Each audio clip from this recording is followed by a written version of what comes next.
The new tenant wants me to clean once a week while he's out. An hour before sunset. We may never even meet face to face. Tale of Tales has been making games right up any artsy critic's alley for years. Short experiments high on symbolism that often eschew established gameplay tropes in favor of saying something. Whether it's the quietly somber graveyard, the experimental horror of the path, or the slyly sexual luxurious superbia, Tale of Tales has never taken to easy or conventional approaches in interests of making their games be more than idle pastimes. But somehow they always seem to get lost among the other critical darlings who work along similar lines. Their latest, and unfortunately likely their last game, Sunset, is something of a response to that.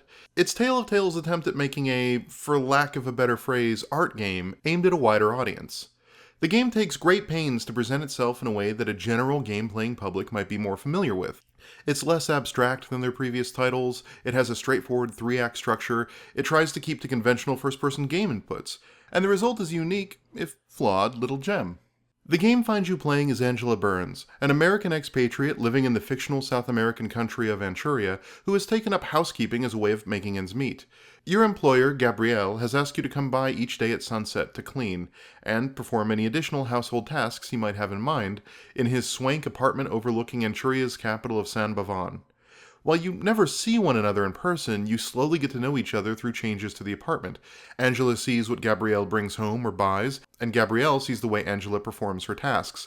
As Angela completes her tasks, she can choose to do them in a way that makes the place more cozy, or she can coldly do her job in a way that underlines her relationship to Gabrielle as strictly professional. Over time, the two grow to know one another, though how close they get is up to the player. Their relationship is set against a background of political unrest. Anchuria is under the iron rule of one General Miraflores, with the support of the United States, and the general's unpopular policies are stirring up a revolt.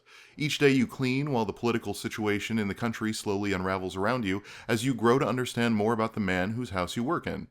Mechanically, Sunset is a time management game above all else.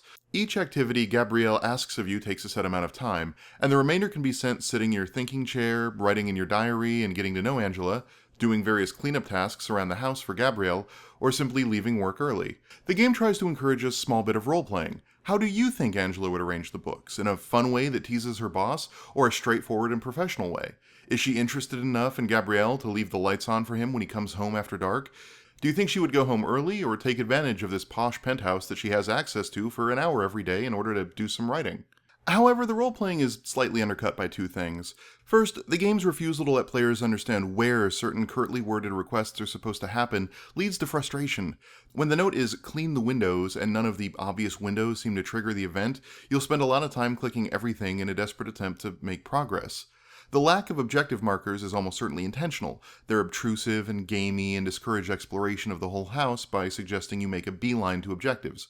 So their absence is actually appreciated. It's just that a few of the requests are so specific in their expectations that I've left tasks unfinished at the end of the day, having neither meditated as Angela nor completed my tasks as a housekeeper, because I simply couldn't find the thing to do. The other role-playing problem is that Tale of Tales presents Angela's relationship with Gabrielle as a series of binary choices that you know the outcome of. Orange choices get them closer and blue choices don't. The idea is you're supposed to roleplay and pick whatever feels natural, so the relationship feels like it develops naturally. But if you know the outcome of your choices, the gameplay tends towards some sort of Paragon Renegade min-max metagaming, where it doesn't feel natural at all. On the other hand, leaving the choices unlabeled as to which would improve your relationship and which one wouldn't would remove all perceivable consequence and make the game feel completely random. So, I guess the real lesson is, much like in moral choice systems, we should avoid relationship systems that are black and white binaries. On the whole, though, it works. It's a little slowly paced, but the repetition of arriving, doing your tasks and leaving, arriving, doing your tasks and leaving, becomes something of a ritual, and the monotony of the mechanics lets you mull over their greater context. Like Gone Home and the more recent Her story, most of the gameplay takes place in your head rather than the game's systems. For example, in the middle of the war, Gabrielle asks you to protect his precious things, but you can't seem to find them. And you get to thinking, am I Gabrielle's precious thing? Or when Miraflores' goons ransack the apartment, the act of cleaning up Gabrielle's house isn't what's engaging. Instead, it's seeing a place that we've taken care of torn apart, knowing that Miraflores is after Gabrielle, and ruminating on what those shattered statues mean in the context of the game's themes. Speaking of statues, Sunset is a pretty thematically dense game that dips its toe into race, American imperialism, economics, and more, but a through line for the whole game is a fascination with art, especially the interrelationship of art and war, or at least art and state power. They're two things we don't typically associate, but in Sunset they're intrinsically linked. General Miraflores has closed all of the museums, theaters, and galleries in the city, as well as taken over all of the local radio stations. It's clear that Miraflores is threatened by art and expression and culture and has done what he can to dismantle it and replace it with a watered-down consumer version imported from the US. Meanwhile, his army moves military equipment and arms around the city in trucks marked arts and culture, and has converted all of those closed museums into small military outposts within the city. In a literal and figurative sense, Miraflores has weaponized culture and art. In contrast, Gabriel is deeply passionate about the arts, and does his damnedest to protect whatever pieces he can as the battles escalate and revolutionaries begin attacking the museums and theaters. It's that passion that drives him to help the rebels even at risk to himself. He's a well-to-do businessman who sells weapons to Miraflores' regime. He stands to profit from this war personally, but the affront to culture is just too much for him to bear and he switches sides to the rebels. To Gabriel, art is fragile. Art must be shielded. Art isn't a weapon of war or a tool of imperialism, but its victim.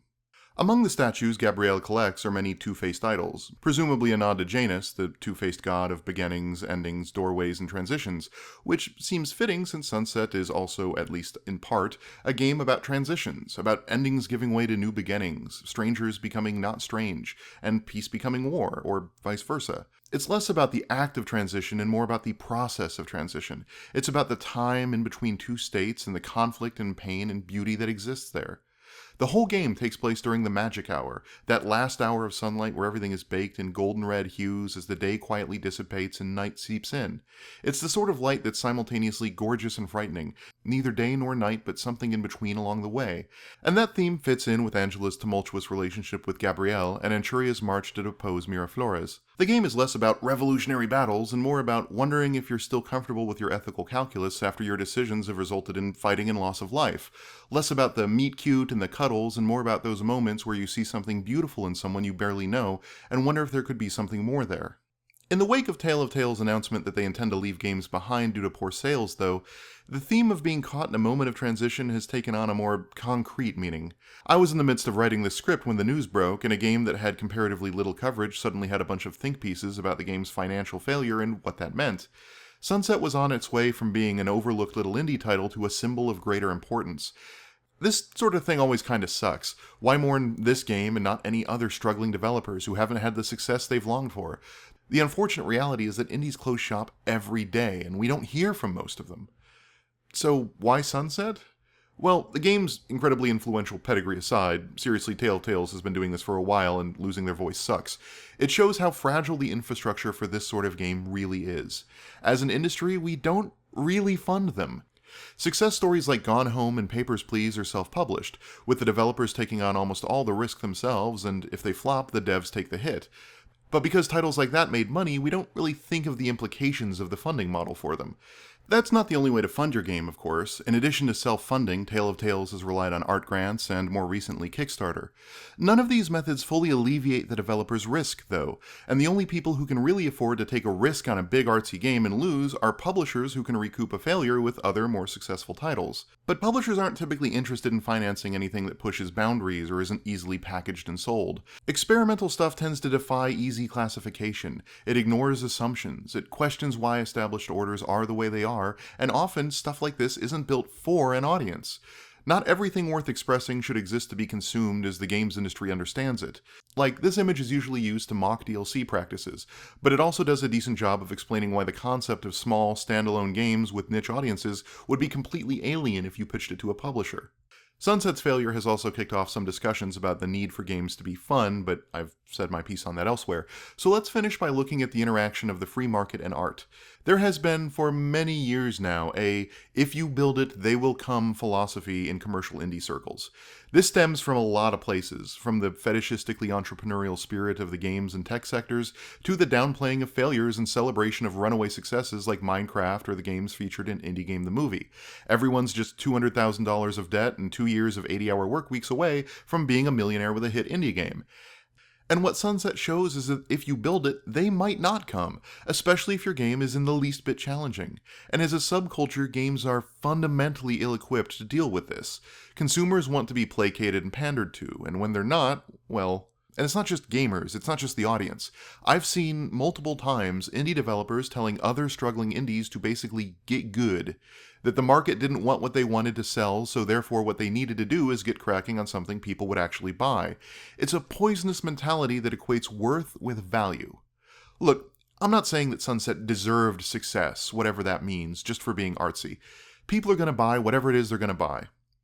But we've set up a system where developers that don't want to confine themselves to fun as an emotional goal or shackle themselves to established genres need to self-fund, try to sell themselves on platforms whose audiences reject that kind of work out of hand, and if they fail, which can happen for any number of reasons, not just because the game doesn't resonate with people, we collectively agree that their newfound financial problems stem from their game's lack of conventional appeal and not the process by which they were forced to fund it themselves or the audience that doesn't want to engage with that kind of material. We need to be able to recognize that sometimes really bad games can be really successful, and some really insightful, valuable games can bankrupt their developers. We need to be able to separate a game's financial success from its artistic merit, and I think we struggle to do that as a medium across the board. After an in-game year of twilight, Sunset ends in a bright sunrise over untouched jungle. There's something defiantly hopeful about that, in the face of all of this, that I can't stop thinking about. Even if it had never sold a single copy, that sunrise would still be waiting there. And in light of Tale of Tales' move away from games, I can't help but empathize with Gabrielle. Culture is fragile, precious, and often in need of protection. Games would do well to remember that.